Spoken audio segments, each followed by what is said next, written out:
आज आम्ही सर्व फॅमिली श्री म्हातोबा देवस्थान वाकडे येथे यात्रेनिमित्त गेलो होतो.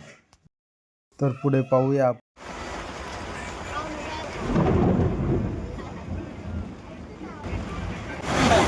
पाहू शकताय जास्त पाऊस असल्या कारणानं सर्वांची तारमळ उडाली आहे मित्रांनो.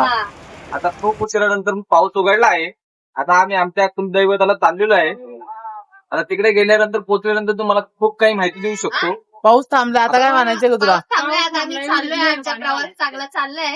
आता बघू तिथे गेल्याच्या नंतर तिथं कसं एन्जॉय करायला भेटतंय की नाही आम्हाला. सध्या तर मूड ऑफ झालाय आमचा पावसामुळं. बघू आता पुढचा ब्लॉग तुम्हाला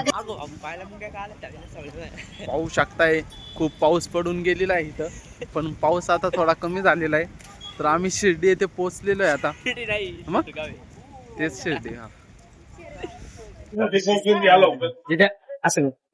हॅलो गाईज, फायनली बघू शकता तुम्ही हे कोणतं गाव आहे? शिरगाव. आपण शिरगावला आलेला आहोत. पावसाचं वातावरण पण आता थांबलेलं आहे. मस्त वाटतंय इथे, वातावरण पण छान थंडी झालंय. थंडी वाजते. मला आवडतं.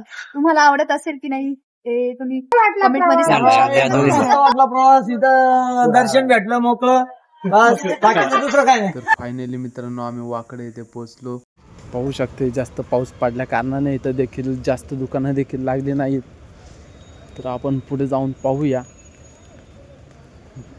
पाणीपुरी खायची जर इच्छा झालेली आहे तर आता पुढे जाऊन एखादं चांगलं स्टॉल बघून पाणीपुरी खाऊया.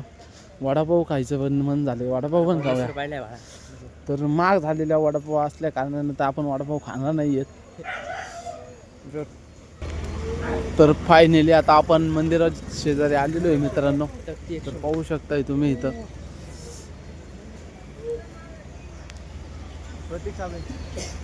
काय बोलायचं? आता आम्ही आलेलो आहे आमच्या कुलदैवत म्हातोबा वाकडे येथे.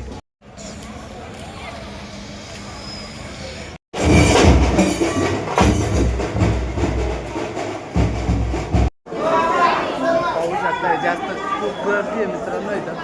आणि आपण आता इथं बघू शकताय माझ्या मागं इकडं पण बघू शकताय तुम्ही. तर आता आपण देवाचं दर्शन घेण्यासाठी चाललेलो आहे मित्रांनो.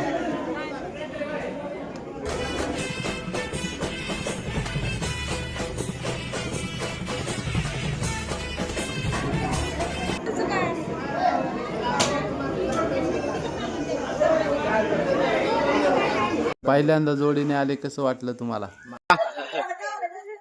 खूप छान एक्सपिरियन्स होता. आम्ही पहिल्यांदा आलो वाकड मध्ये लोकेशन खूप छान नवीनच म्हणजे पहिल्यांदा मी एक्सपिरियन्स केलाय आणि इथं आम्ही जेवण पण केलं. छान. थँक्यू.